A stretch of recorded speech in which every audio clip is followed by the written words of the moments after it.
The story of Kristy McNichol is one of the most compelling narratives in the history of American entertainment, serving as both a triumphant celebration of immense talent and a cautionary tale about the staggering cost of early fame. To understand why one of the most beloved young stars in television history walked away from a multi-million-dollar career at the height of her popularity, one must look back at the beginning of a journey that was defined by high stakes and heavy burdens long before the public ever knew her name. Christina Ann McNichol was born on September 11, 1962, in the heart of Los Angeles, California, a city that would eventually become the backdrop for her meteoric rise and her subsequent necessary retreat. Her childhood was far from the glamorous Hollywood lifestyle many assumed she enjoyed. Instead, it was shaped by the grit of a working-class household where financial stability was a constant concern. Her father, James McNichol, worked as a carpenter, and after his marriage to her mother Carolyn ended, the family faced significant financial strain. Carolyn, a nurse, carried the weight of providing for Kristy and her older brother, Jimmy, but the reality of their situation meant that the children were encouraged to contribute to the family's survival from an incredibly young age.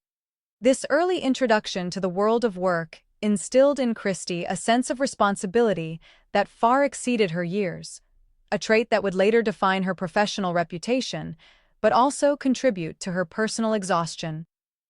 Driven by a practical need to help her mother pay the bills, Kristy began her career in the mid-1970s as a child model and commercial actress. She was a natural in front of the camera, possessing an innate ability to connect with an audience that felt both effortless and profound. Her early guest appearances on legendary television shows like Starsky and Hutch, The Bionic Woman, and Love, American Style allowed casting directors to see a young performer who didn't just recite lines, but lived them. There was a raw, soulful quality to her acting that suggested a depth of life experience she shouldn't have possessed at 12 or 13 years old. This talent led to her first major break in 1974 on the series Apple's Way, which, despite its short run, served as a vital training ground. It was here that the industry realized Kristy McNichol wasn't just a child actor in the traditional sense, she was a dramatic powerhouse capable of anchoring a series. This realization set the stage for 1976, the year that would change her life forever, when she was cast as Letitia "Buddy" Lawrence in the ABC drama Family. The role of Buddy Lawrence was a cultural phenomenon. As the youngest member of the Lawrence family, Kristy portrayed a girl who was smart, sensitive, and fiercely relatable to a generation of viewers who were navigating the same growing pains. The chemistry she shared with her on-screen family was so palpable that millions of Americans felt as though they were watching a real person grow up in their living rooms. This connection was rewarded with unprecedented critical acclaim. Within a year of the show's debut, Kristy won her first Primetime Emmy Award for Outstanding Supporting Actress in a Drama Series. She would win again in 1979, cementing her status as one of the youngest two-time Emmy winners in history. However, the fame that accompanied these wins was a double-edged sword. While her peers were attending school dances and playing sports, Kristy was navigating 16-hour filming days, grueling press junkets, and the constant prying eyes of teen magazines. She had become Hollywood's Golden Girl, a title that came with the expectation of perfection at every turn. As the 1980s began, Kristy's career expanded into film and music, further increasing the demands on her time and energy. She starred in the hit movie Little Darlings alongside Tatum O'Neal and received a Golden Globe nomination for her poignant performance in Only When I Laugh. Simultaneously, she and her brother Jimmy capitalized on their massive popularity by forming a musical duo, releasing an album, and touring internationally to packed houses. To the outside observer, Kristy McNichol had it all: beauty, fame, wealth, and a career that showed no signs of slowing down. But beneath the surface, the relentless pace was taking a devastating toll. Kristy later described this era of her life as living in fast forward, a constant blur of scripts, stages, and hotel rooms where she rarely had a moment to breathe or understand who she was outside of her famous persona. The transition from child star to adult actress is notoriously difficult, but for Kristy, it was complicated by a burgeoning internal struggle that she didn't yet have the words to describe. The early signs of her mental health struggles were often dismissed by those around her as simple exhaustion or the moodiness of a teenager. However, the reality was much more serious. Kristy was beginning to experience the highs and lows of what would later be diagnosed as bipolar disorder. In an era when mental health was rarely discussed and frequently stigmatized, there was no support system in place for a young woman dealing with chemical imbalances while under the microscope of fame. The industry's "the show must go on" mentality meant that personal struggles were often brushed aside in favor of production schedules. Kristy attempted to push through the emotional instability, but the pressure eventually became a physical weight that she could no longer carry. This tension reached a boiling point in the early 1980s while she was in France filming the movie Just the Way You Are. Away from her support system and facing intense production demands, Kristy suffered a full-scale mental health crisis. She found herself unable to sleep and crying uncontrollably, a situation so dire that the film's production had to be halted entirely so she could seek treatment. This incident was a watershed moment. For the first time, the public saw that the Golden Girl was human and hurting. When she returned to work, the industry's reaction was often cold. Rather than receiving compassion for her medical condition, she was met with whispers about her reliability and the financial impact of the production delay. This lack of understanding deepened Kristy's sense of isolation. She began to view the acting world not as a creative outlet, but as a dangerous environment that threatened her very sanity.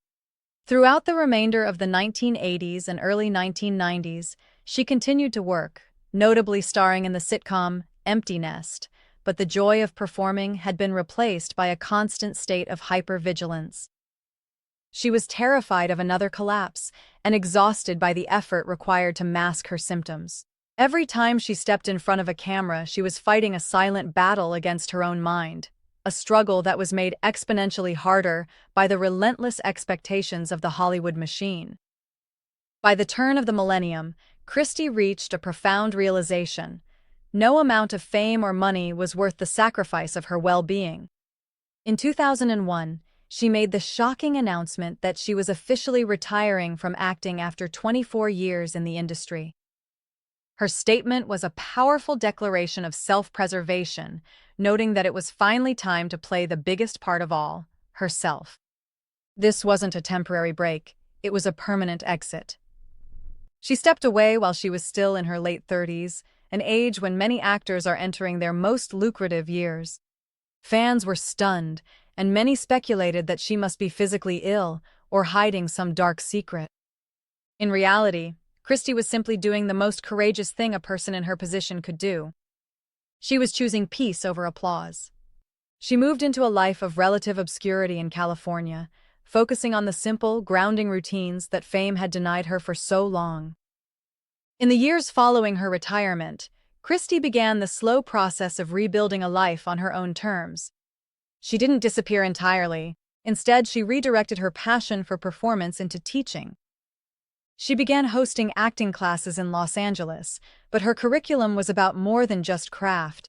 She became a mentor to young actors, teaching them not only how to find their motivation in a scene, but how to protect their hearts in a business that often views people as commodities. She spoke openly with her students about the dangers of burnout and the importance of mental health, using her own experiences as a roadmap for how to survive the industry. She also dedicated her time to charitable endeavors, focusing on organizations that helped children and promoted mental health awareness. Her work was quiet and largely behind the scenes, a stark contrast to the flashbulbs of her youth. She found fulfillment in tennis, yoga, and community service, discovering that the quiet life she had once feared was actually the sanctuary she had always needed. A major milestone in her journey toward authenticity occurred in 2012 when Kristy chose to publicly come out as gay. This announcement was not made for the sake of publicity, but rather as an act of advocacy for young people who were being bullied for their identities. She revealed that she had been in a committed, loving relationship with her partner, Marty Allen, for nearly 2 decades. The revelation was met with an outpouring of support from fans who realized that Kristy's decision to leave Hollywood had been about more than just mental health. It was about the freedom to live her truth without the fear of damaging a marketable image. By coming out, she closed the circle on her public life, showing the world that she was no longer the fragile girl the media had portrayed, but a strong, self-actualized woman who was finally at home in her own skin. As we look at where Kristy McNichol is today, we see a woman who has successfully navigated one of the most difficult transitions in show business. In July 2025, rare photographs of her surfaced in Los Angeles, showing her looking vibrant and fit during an outdoor workout.